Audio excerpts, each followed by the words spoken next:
I'm up. I'm not going back to sleep. Well, what Dr. Titus told me, he said, Randy, your body is telling you, it is crying out, and it is telling you the result of you not properly nourishing your endogenous cannabinoid system. And one of the ways it's telling you that is it's not letting you sleep. I can tell you that today, I use our company's product and I sleep. I sleep like I never have in my life. And I don't wake up in the morning feeling like I took a sleep aid, because I did not. I nourished my body's largest self-regulatory system, which had been undernourished up until now. Next thing that was really quite remarkable to me, I played competitive golf earlier in my life. I played high school golf, I played college golf. I believed at one time I was going to play competitive golf for my life. And it turns out it wasn't good enough. But I tried really, really hard, and I competed, and I still compete at what's an appropriate level for me. I still compete. But about 3 years ago, I had to stop competing. Why? Because I couldn't practice anymore. Why couldn't I practice? Because I had arthritis in my fingers, and it would hurt. Now, for those of you who don't know me very well, I had a really, really difficult time for a lot of years with drugs and alcohol. I've now been clean and sober since March 6th of 2006, but it got really bad for me. I was in 7 different rehabs. I was arrested for cocaine possession. I mean, things got really dark for me with drugs and alcohol. And so, if something hurts, it just has to hurt. I don't take an Advil. I don't take an Aleve. I don't take a Tylenol. The hardest thing I ever did in my life was to get that addiction tiger into the cage, and I will not let it happen. So if something hurts, it has to hurt. And so I had given up playing competitive golf because I couldn't practice. Then I got involved with this company. And the first thing that I started doing was using the topical salve. The salve is our #1 selling item. Why? Because everybody needs it sometimes. Some people need it all the time, but everyone has pain sometimes, don't they? Some people have chronic pain. In America, 100 million people live with chronic pain. Chronic pain means pain that has existed for 6 months or longer. The same pain, unrelieved for 6 months or longer. 100 million people in America. My guess is the number is similar in Europe. People living in chronic pain. Some of you here are young, physically fit. Here's a young guy. He has no idea what it's like to have ongoing pain, nor does this one. But they can both stub their toe on the way up the stairs, and they can have situational pain, right? So we all have pain sometimes. That's why that salve is our #1 selling product, because everybody needs it sometimes. It's a very high concentration of CBD. It's about 13.5% by volume. Why does it work? About the least controversial thing that I can say about CBD is it has profound effects on inflammation. There can be no pain unless there's inflammation. If there's pain, there's inflammation. And so first, I started using the salve abundantly on my fingers before I would go to the driving range, and I could start to practice again for a little while. But here's the magic. I've now used the ingestible products for the last 3 years. I no longer have to use the topical. See, the topical is addressing the effects of inflammation. Having used the ingestible product for 3 years, its design is to reduce or slow the onset and reduce the severity of inflammation. Isn't it superior to stop it from happening instead of treating it once it occurs? So today I practiced. I won 2 tournaments last year for the first time in a decade, and that's because I could practice, and I can practice because of this company's product. Well, so our message is not that we can make sick people better. That's a really great positive side effect of what occurs. Our message is that each of you have ways that your body is telling you, believe it or not, your body's screaming at you and telling you you're not nourishing your endogenous cannabinoid system. Mine was telling me that by not letting me sleep. It was telling me that by having arthritis begin to spread around my body. Now I nourish my endogenous cannabinoid system, and it doesn't tell me that anymore. It's a beautiful message. I mean, it's a spectacular message. And if people consume our product, the product then answers all of the questions. It works. Okay, so now, the reason that I pose that question whenever I'm meeting with people, in Kannaway, people have become so incredibly excited about the product idea that it's not at all unusual for people to learn way more about the product than they need to in order to be effective in the business. In some cases, they learn so much that they become ineffective in business because they become a walking CBD encyclopedia, and they start making health claims which they cannot and should not make because they're not a doctor and they're not prescribing, right? And so honestly, I could probably call upon some of you here, and there are people in this room who could come and draw for me the CBD molecule. I believe that that's true. And yet, if I were to ask those same people who just drew the CBD molecule, and can you show me how the compensation plan works? Then They would be unable. See, remember this, folks. People join us in the business not to use the products. They become a customer to use the products. If they join us in the business, why did they join? To make money. Isn't that right? They joined the business to make money. If you're a Kannaway brand ambassador, you joined to make money. If you simply wanted a product outcome, you would have become a customer. Isn't that right? And so I think that we need to get much closer to a proper balance of people knowing and understanding how to show somebody else how to make money. If you can show somebody else how to become profitable in a relatively short period of time, I promise you the world will beat a path to your door. Because I think there's another problem. The one problem, and the one we talk about most, is the eradication of hemp in the food chain. I think there's another problem. The second problem is, you folks live here in one of the wealthiest economies in the world. Norway is one of the wealthiest economies in the world. Do all of the people that you know have enough money? Do a lot of people not have enough money? Isn't it true that most people you know don't have enough money? Yes. Isn't it true that some of you don't have enough money? Yes, yes, yes. That's why you got involved in Kannaway, okay? And so I think that we need to rely upon Kannaway to be the CBD information source. And we need to become the information source on how to show someone else how to become as profitable as is possible in the shortest period of time, and then show them how to take each next step to accomplish something more financially. Do you guys agree with that? Does that make some sense to you at least? Okay. So many years ago, when I first got involved in the direct selling industry, one of the things that drove me nuts, I don't know where I put my glasses. One of the things that drove me nuts is there were so many things that were said that didn't sound to me like they were true. And when I finally discovered the truth, I found out that so many things that were said were not true. And so along the way, what I've required of myself is that I always be completely, absolutely transparent. And so whenever I teach the compensation plan, I teach it by actually logging into either my back office or my wife's back office, and I show you the way the compensation plan components actually play their way out in our lives. Now, I'm going to start by logging into Samantha's account, and I'll describe to you first why we each have an account. Samantha and I have been married for not quite 4 years, and when she left her home in Florida to move to California to be my wife, she left behind a pretty nice job. She was making more than $100,000 a year in medical sales. And she did not want to get swallowed up into my world. And I've lived a world of financial privilege and abundance for a long time, but she didn't want to just move into that. She wanted to maintain her own income. She's had it for a long time. She wanted to be in the government. Looked out into the fields, and they saw a short bushy plant about 3.5 feet tall that had a lot of THC. That is the only psychoactive cannabinoid. There are 146 known cannabinoids. There is only one that gets you high or that can impair. It comes mostly from the marijuana plant, a short bushy plant. So they looked at a short bushy plant, and then they looked at a 16-foot tall plant, the industrial hemp plant, and they said, those are the same plant. Now that's just a mistake, isn't it? It's just a mistake. And one of the illustrations I use is that if we were to add a column of figures on this board, if I added 4 plus 4 and I got 9, that's wrong, isn't it? And nothing that I add to the 9 will ever be correct. The column of figures will never be correct until, unless, no matter what else I add to it, unless I go back and acknowledge that 4 and 4 is 8, nothing else that I add to it will ever be correct. Sometimes before you can go forward, you have to go back. And that's our company's exact message. The human body, just as it is designed to consume vitamin C, the human body is also designed to consume CBD, cannabidiol, and other cannabinoids.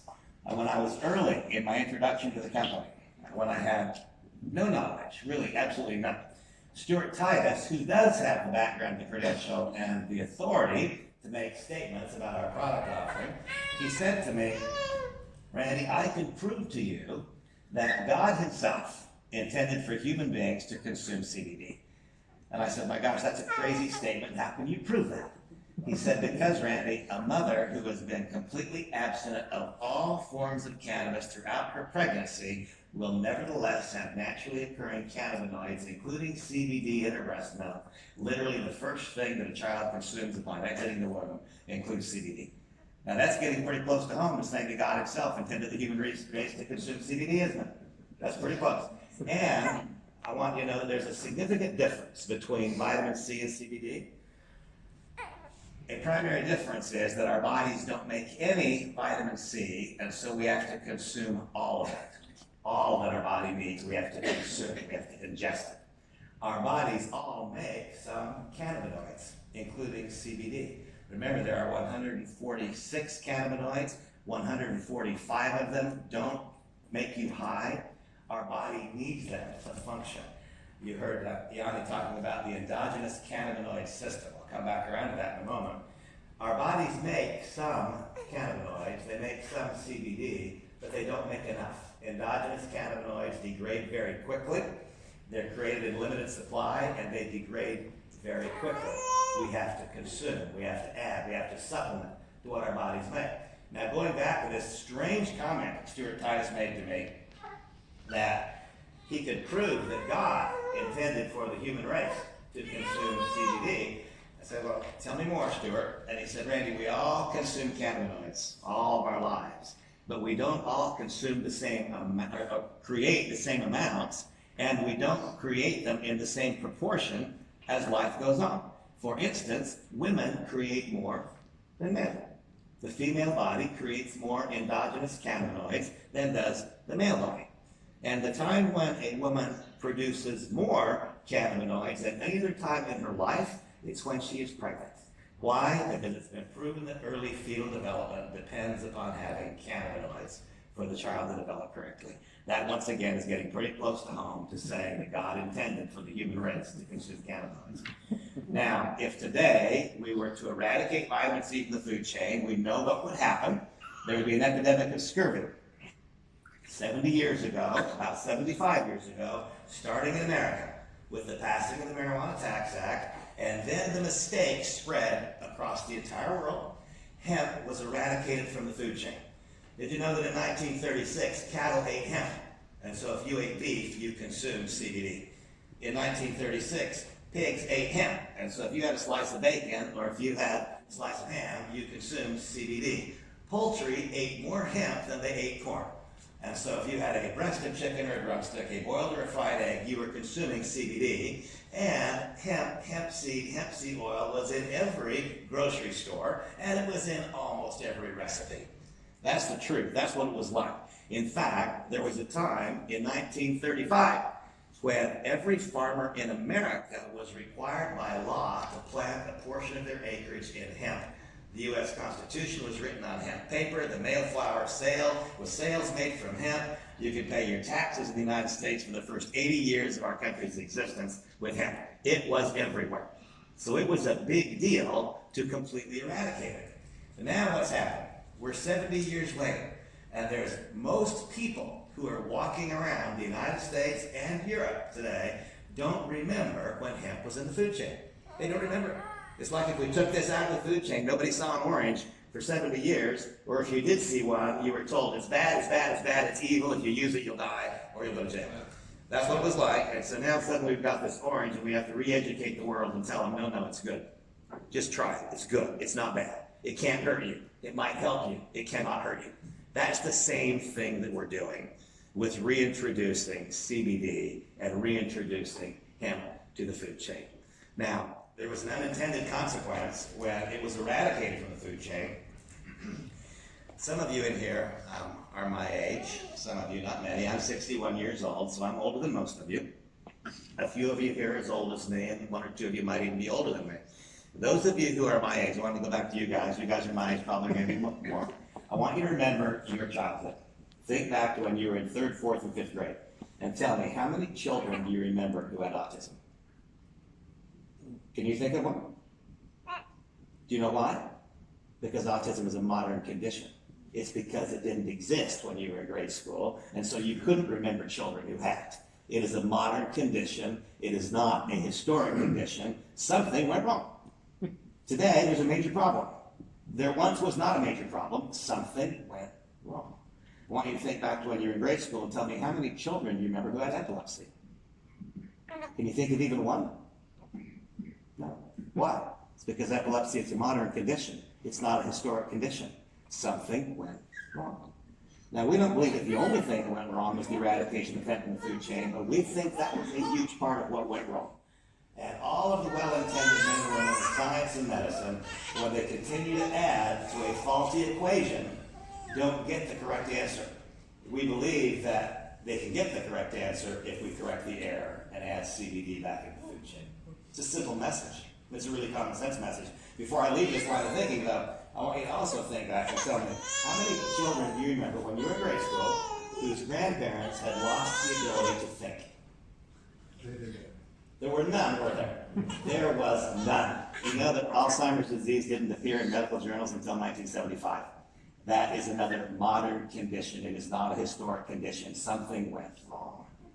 And we believe that a big part of what went wrong was an elimination from the food chain of a set of nutrients that our bodies have to have just as much as they have to have vitamin C.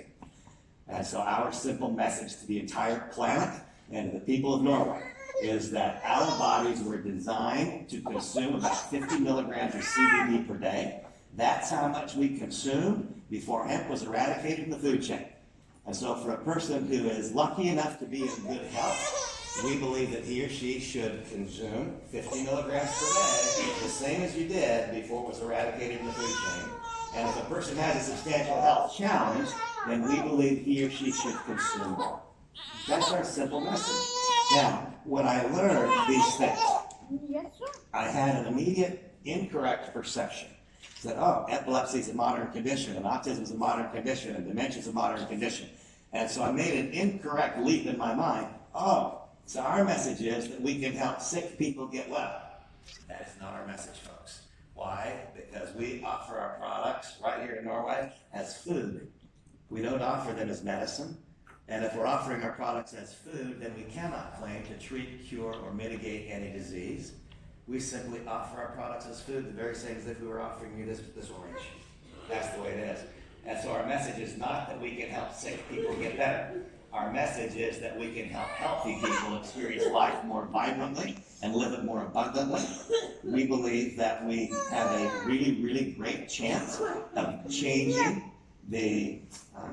some of the genetic defects that have arisen as a result of the eradication of hemp from the food chain. We think 2 or 3 generations from now, we might be able to wind that clock back again, where some of those modern conditions are no longer prevalent. And remember when Yanni was talking, he said that the endogenous cannabinoid system governs mood, sleep, appetite, metabolic rate, and hormone production. Doesn't that mean that it touches every single part of our lives? If you're in good health, tell me this. Would you like to respond to stress? No problem. Would you like to respond to stress more positively? Things don't always go the way that we want, do they? And when they don't go the way that we want, would you like to respond more positively? CBD will in all likelihood do that for you. It will make you respond more positively or allow you to respond more positively in situations that don't go the way that you want them to go. In my own case, when I think of the 2 ways that the product has most impacted me, it is napping, and while it's probably impossible for you to tell, I'm trying to talk really slow. Really slow for me is still fast, right? I move pretty fast because my mind is spun up pretty tight. And trying to stop the ping pong ball at night to get sleep is almost an impossibility. And literally, for an entire adult life, the first thing I do when I wake up is I success. I'm involved in this company as opposed to being involved anyplace else. Why you may choose to be involved in this company as opposed to anyplace else. Why you may choose to be in this company while you would choose to be in no other company in the direct selling industry. That's the first reason I'm here. The second reason that I'm here is because I want you to know with complete clarity, if you are a Kannaway brand ambassador, I want you to know how to not waste time, effort, energy, and money. I'd like to show you how to be as profitable and efficient as I possibly can. And if there are any of you here who would like to make a complete quantum change in your financial outcomes for the rest of your life, I believe I can show you how to do that. And along the way, I will guide you in the direction you need to go to get the answer from the right person. And I want to give you here a little bit of information. I probably know the answer to the question the young lady posed, but it doesn't say MD behind my name, and it doesn't say PhD behind my name, and I don't have a credential that gives me the authority to answer a question about how a product might treat, cure, or mitigate disease. I have all the authority in the world about how to show you how to be profitable in this business. And so I will talk in my areas of authority and assure you that there are people who have authority to talk to those other issues. If we kind of stay in our lane as it's described, then it works better than if I try to pretend to be something that I'm not. And so I respect your question, I'll come back to it. Let me describe to you what our company's basic product message is.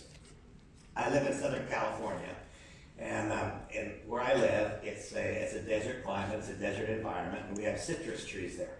And of course, you folks all recognize this, right? It's an orange tree, or an orange. And I also have in my backyard, besides having orange trees, I also have lime trees, and lemon trees, and grapefruit trees, and kumquat trees. Those are all different kinds of citrus. Now, if today the United States government, or some part thereof, were to come to my home and look into my backyard and say, those trees are all the same tree. They're not 5 trees, but they are 1. Would that make them 1 tree, or would they still be 5?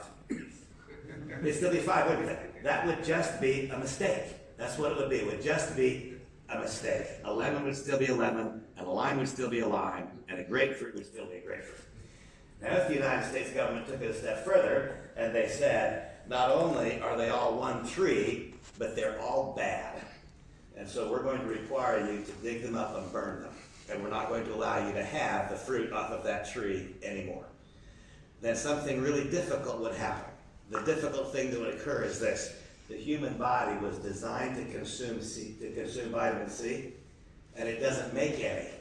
And so if we eradicated vitamin C from the food chain in a very short, and by the way, that's what would happen if we plowed down and burned all the citrus trees. We would eliminate vitamin C from the food chain, and in about 5 years' time, there would be a major scurvy epidemic. That's what would happen. Because the human body has to have vitamin C. We don't make it, we have to consume it. Something very similar to what I just described, something as absurd as that is a governmental body saying that a lime tree is the to you. Because it's hard for me to guess and imagine in advance what might be the most important information for each of you to hear. What I really enjoy most is inviting 5 or 6 people over to my home so that I can ask you, who are you and why are you here? Now tonight I can't do that with all of you, but I'm just going to ask a couple of you. Who are you and why are you here? He's here and he has no clue why, and that's fine. I mean, that's not unusual. And who are you and why are you here? Are you a Kannaway brand ambassadors yet? Are you a Kannaway brand ambassador? You had no clue why you're here. Okay, that's fair enough. I like it. I'm not sure what to tell you, but that's good. And who are you and why are you here? And who are you and why are you here? Okay. And what do you want to know about Kannaway? Do you want to know about how the product works, or how the business works? Okay. Who are you and why are you here? And who are you and why are you here? I'm Hans, and I'm also here to learn more. Okay. So, what I'd like to do is, in the very most simple way, encapsulate what our business message is. And then, yes ma'am? I would also like to know more about the quality of products, because people often talk about how the OCD and like often read about on some way of the internet, and so I would basically like to know more